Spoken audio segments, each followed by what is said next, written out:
Edmund Kemper is one of the most brutal people in the world. According to him, there was something inside him that wanted to see how a beautiful girl's head would look on a stick, and he actually did it. Now, don't think that these videos are getting more and more violent. This is the last one for now. I'll be taking a short break and making videos on slightly different topics, not many, just enough so I don't end up becoming too dark myself. But I can promise you those videos will also be interesting, and they'll still be close to our usual subject matter. And as always, to support me, leave a comment. If you don't know what to write, just drop an emoji. That alone helps me a lot. So, switch your brain into cosmic mode, because in the universe, nothing will disturb you while watching this video.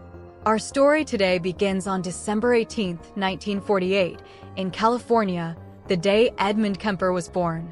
He was the middle child in his family, with both an older sister and a younger one. His father was a World War II veteran. He was completely dissatisfied with his marriage. He said there was no love between them at all, and that the relationship only caused harm. He even once said, "During the war, when commanders told us to wipe out the enemy or even take our own lives, and even with all the bomb tests, none of that was as bad as living with my wife." As for Clarnell, Edmund's mother, it seemed she wasn't a very good person either. She constantly cursed at her husband, belittled him, and always found something to criticize. This kind of behavior especially affected her son, Ed. She never gave him affection. She avoided hugging him, even claiming, if I show him affection, he'll turn gay. From childhood, Ed began showing troubling sides of himself. He was obsessed with fantasies about death and sexuality. He would cut the heads off toy dolls. In second grade, he followed his teacher all the way to her home.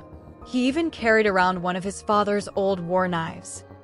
During those years, Ed invented strange games. He suggested to his sisters that they play a game he called the gas chamber. In this game, he would blindfold them, tie them to a chair, and pretend he was torturing them. At the end of the game, they were supposed to die. Clearly, this was not a normal children's game. There was also a large carpet in the room. Ed would wrap his sisters up in it, and they had to struggle to get out by themselves. Ed, meanwhile, just enjoyed watching them fight their way free. When he was about 8 or 9 years old, he went to a magician's show. The magician used an old guillotine as part of his act. On that day, a beautiful girl was invited onto the stage. Her head was placed in the device. The magician pulled the cord, and the blade fell, but of course, nothing happened to her. It was just a fun trick. But Ed saw it completely differently. In his imagination, the girl's head really had been cut off. That was how his 8-year-old mind perceived it. Later, in prison interviews, he recalled this moment in detail, describing how excited he felt and how deeply that scene impressed him.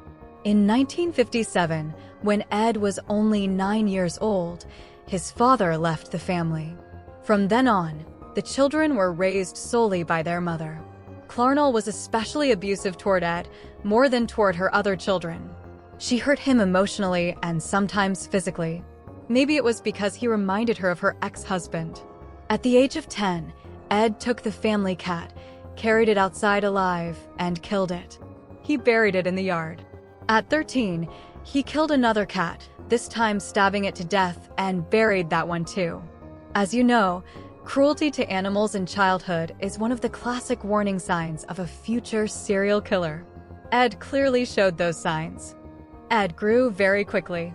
By the age of 15, he was already 6'4".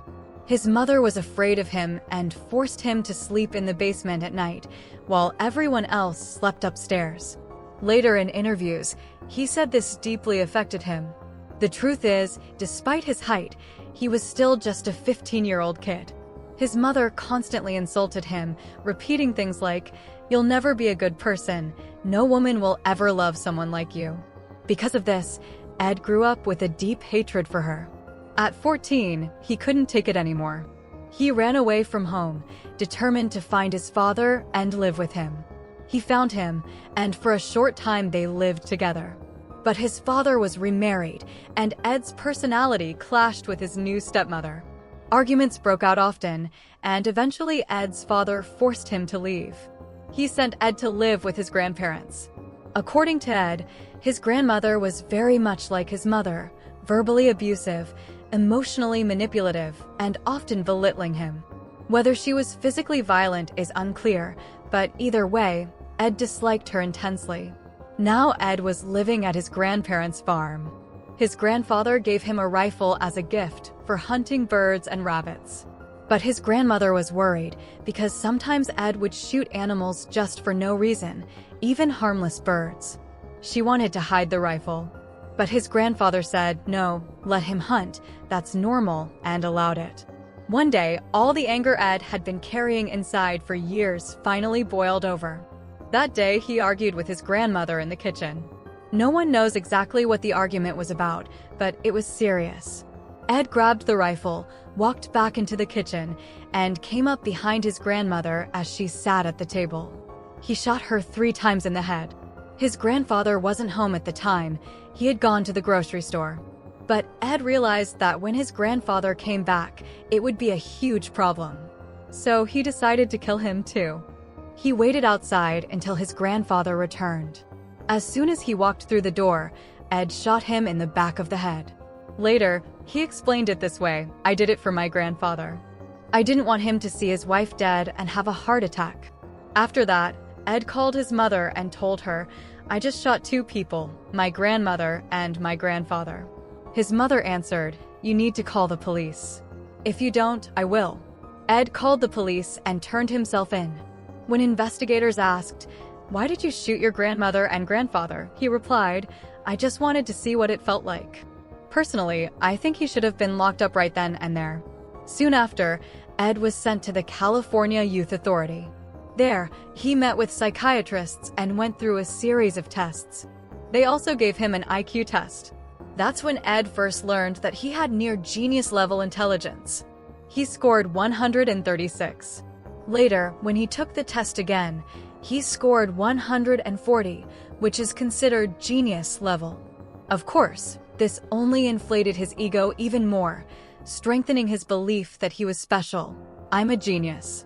The psychiatrist assigned to him tried to find signs of mental illness, and eventually the court-appointed doctor diagnosed him as paranoid and psychotic.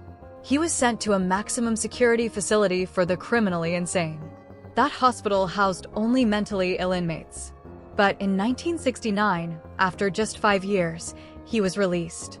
This is strange, considering he had killed 2 people, his grandparents, and admitted he did it just to see what it felt like. Yet, after 5 years, they let him go. Even the murders he committed as a minor were wiped from his record. It was as if he had never committed any crime at all. At this point, Ed was 21 years old. Doctors strongly advised him, you should not live with your mother.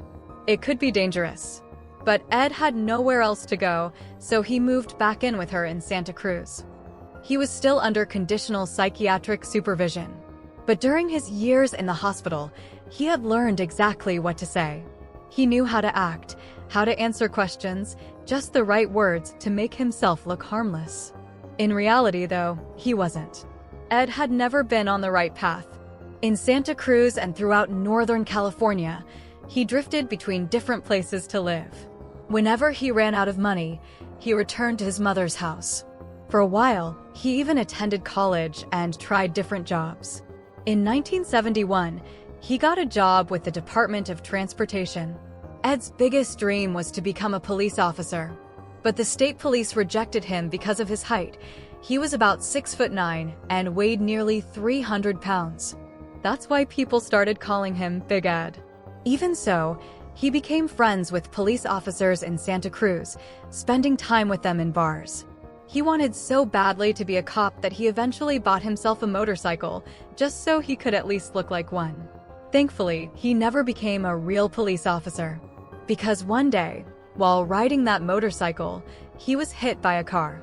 He suffered a serious arm injury, and some sources say he also hurt his head. Still, since the accident was the other driver's fault, Ed received $15,000 in compensation. Ironically, this accident also ruined his chances of ever becoming a police officer because his height already made it difficult for him to handle a motorcycle. A normal person might have taken that setback and tried to find a different path in life. But Ed decided to go down a very different, much darker road. He noticed that in that area, there were a lot of women hitchhiking. At that time in America, hitchhikers had become common. Who were they? They would stand on the roadside with their thumbs up, usually hoping to get a ride either for very cheap or completely free. Their goal was travel, meeting strangers, and having conversations. You could almost compare them to people waiting for a taxi, only a little different. Ted was very good at conversations, which is why girls had no problem getting into his car.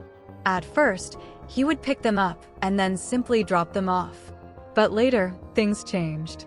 One day, he picked up 2 college students from Fresno, Mary and Anita. They were hitchhiking, trying to get home. Unfortunately, they never made it to their destination. Their families reported them missing. On August 15th, in a wooded area near Santa Cruz, a woman's head was found. It was later confirmed to belong to Mary, and Anita wasn't found right away. Later, Ed explained it himself. He had stabbed Anita to death. He tried to strangle Mary, but when he couldn't manage it, he stabbed her as well. He then took their bodies back to his apartment, cut off their heads, and admitted that he even had sexual relations with them. On September 14, 1972, Ed picked up another girl, 15-year-old Aiko. She tried to escape, but Ed taped her mouth shut and tried to suffocate her by plugging her nose with his fingers. When that didn't work, he strangled her with a scarf. Afterward, he raped her. She was only 15 years old. He placed her body in the trunk of his car. Then, as if nothing had happened, he went to a bar and drank with police officers, chatting with them, while the body of the young girl was still in his car. He usually dismembered his victims, cutting off their heads. Sometimes he carried the heads with him in his car. Other times, he threw them away. There were even times when he cut off the victims' hands. He had developed a disturbing fascination with keeping heads separately, influenced by a show he'd seen when he was younger. In January 1973, he killed again. This time, he picked up Cindy while she was hitchhiking and shot her. Since his mother wasn't home, he brought Cindy's body into the house. The next day, he dismembered her and threw her body parts into the ocean. Her head, however, he buried in his mother's backyard. According to Ed, his mother always wanted people to look up to her, so he positioned Cindy's head facing his mother's window. How twisted is that? On February 5th, 1973, Ed's rage grew again. That day, he decided the first attractive girls he saw would die. He spotted 2 college students, Rosalind and Alice. He picked them up. On the road, without stopping, he turned around and shot Alice. Then he killed Rosalind too. He placed their bodies in the trunk of his car, later decapitated them, dismembered them, and even removed the bullets from their heads. Their severed heads were later discovered by hikers. At that same time, there were 2 other serial killers operating in the Santa Cruz area. That's why the city became known in the media as the murder capital of the world. Because so many killings happened there. The press also called Ed the Butcher. Then came Friday. Ed went to his mother's house. They argued again. He couldn't take the constant fights anymore. He had long fantasized about killing her while she slept, and that night, he did it. He strangled her, bludgeoned her, and then, just like his other victims, cut off her head. He later admitted that he had sex with her severed head. Yes, you heard me right. After that, he placed her head on the mantle and used it as a dartboard target. He cut out his mother's tongue and threw it into the trash. Then another idea came to him. He would trick his mother's friend, Sally, into coming over by pretending his mother had invited her. He called her, and when Sally arrived, not long after, Ed strangled her to death. After killing her, he shoved her body into a closet. That same night, he had sexual intercourse with her corpse.